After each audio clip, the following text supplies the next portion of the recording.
What is up, everybody? Welcome to the video. Welcome to the channel. Appreciate you stopping by. Today, we're going to take a look at the Nike SB Huf Dunk lows in the San Francisco colorway. Just a quick background on the shoe.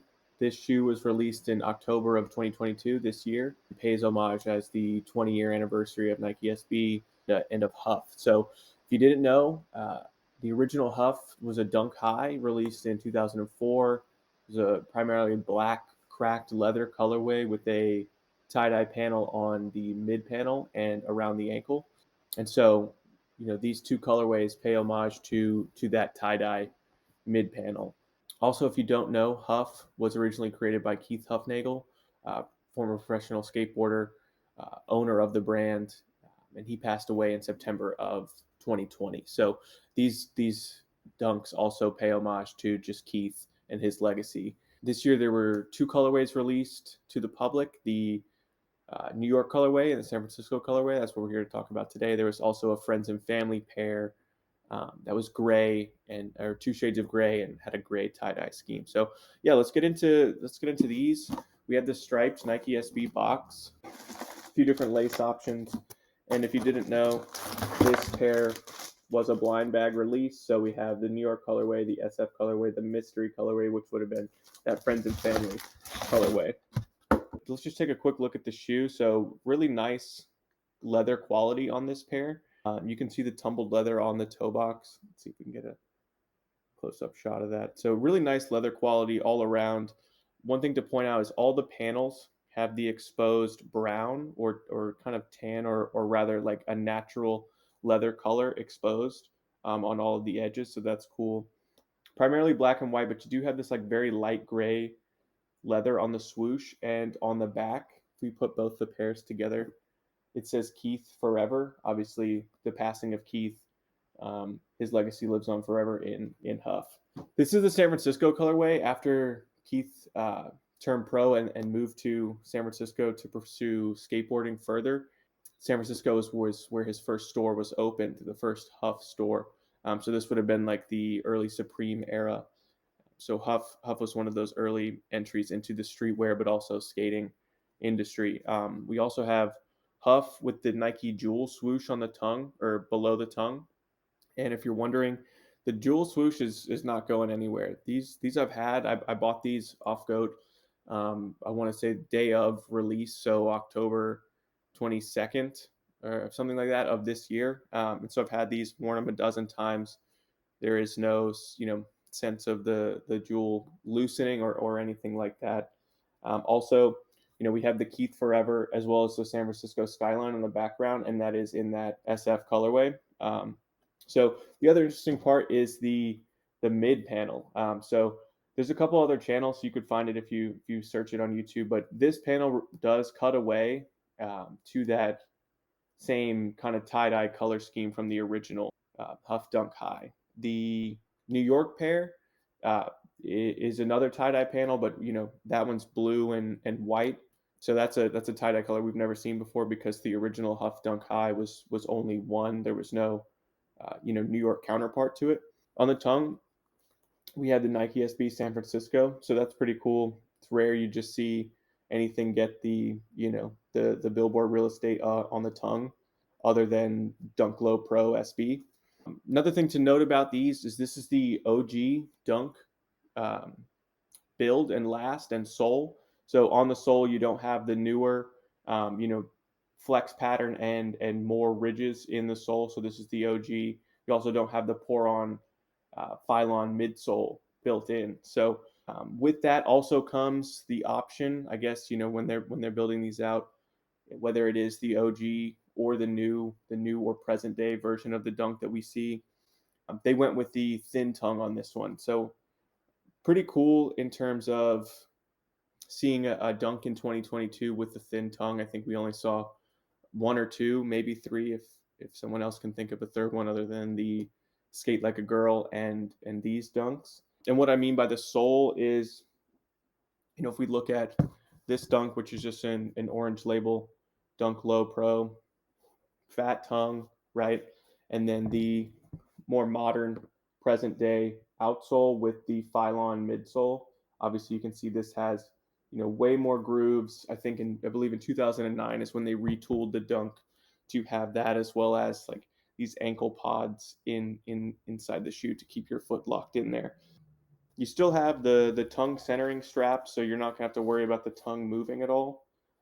On this shoe, you have the lime green insole with Nike SB, and on this one, you have the Huff. So really cool. Let's talk about laces for a second. The shoe comes with two options. It comes with this white sail, not quite off-white set of laces, and a black set of laces. Both are flat laces. I say that this is not a true white because if you put it right next to the toe box, you can see that that's not a true white. But if you get it right up on the tongue, this is where the tonal matching takes place. But for me personally, as an SB collector and someone who's just fond of the brand, the Dunk laces are synonymous to SB for me. So I went ahead and grabbed these fully laced white laces. I also grabbed a pair of fully laced cream laces just to see before I had the Dunks in hand. I ordered both of these laces to see. I did try out the cream laces, and they're just not the same shade as the tongue, unfortunately.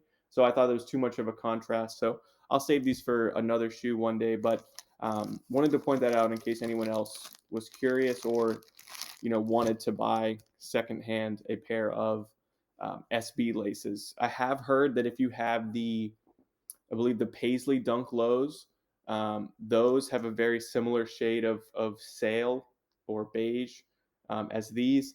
And if we're being totally honest, I could take the laces out of these as they are not a true white either. They're just, like I said, that same shade of sail.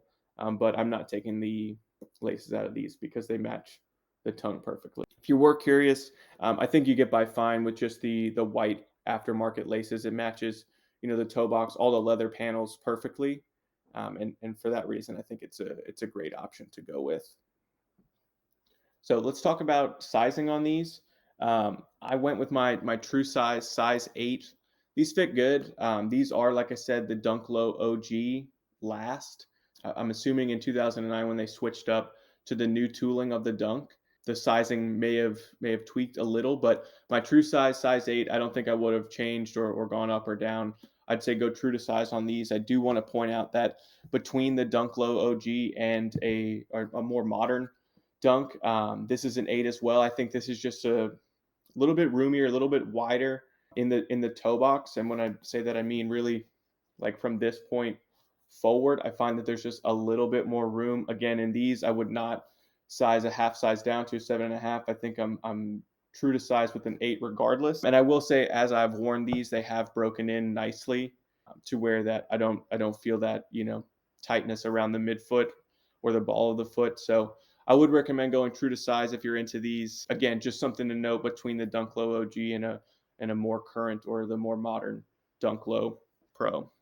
So let's say you are in the market for the Nike SB Huf Dunk Lows, or maybe you clicked on this video because you're in the market for the Panda Dunks, right?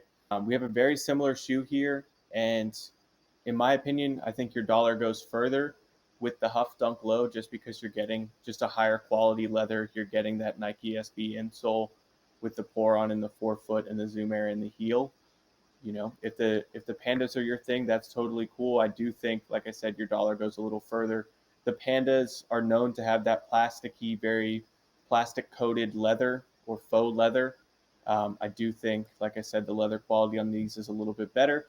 Obviously, you do know that these come with the black laces, so you could easily swap them to the black laces and get this look. But if you are tied or really into the black swoosh, maybe the Panda is the right dunk for you. Let's just do a quick price comparison, right? Mine is a size 8, so that's 181, probably somewhere in the 210s after fees. So 181 in a size 8 for the Pandas, in a size 8 for the Huffs, 219. So that's probably like 240-ish after fees. For a little bit extra, I think your dollar goes further with the Huffs. Just something to consider. Like I said, if you're in the market for the Pandas, I would say consider these. I think I paid 209 for mine, and that was in October, right after the release. So, depending on what your size is, in both for that matter, something to compare. Obviously, some of the bigger sizes in the Pandas, you can't go wrong. But if you are on the smaller side, definitely consider the Hufs as an alternative, just for a little bit more bang for your buck.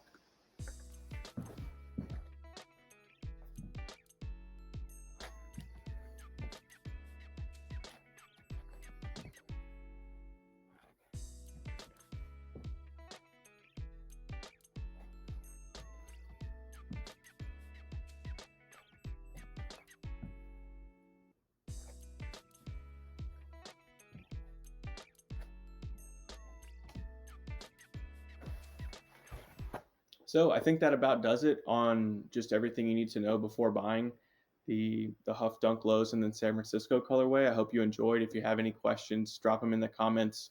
I'll do my best to get back to everybody's question. Also thinking about dropping a video on the Lost and Found, or the 2022 Chicago Jordan 1s. There's a lot of videos out there on these right now. So if this is something you'd want to see, from me, just with my opinion or my thoughts, let me know. Obviously, one with the white laces, but yeah, something to look out for. Let me know in the comments if you'd be interested in a video on those Lost and Found Jordan 1s. Otherwise, appreciate you guys stopping, watching the whole video. Leave a like if you've made it this far. Leave a comment if you have, like I said, any questions or want to see something else. So take it easy. Peace.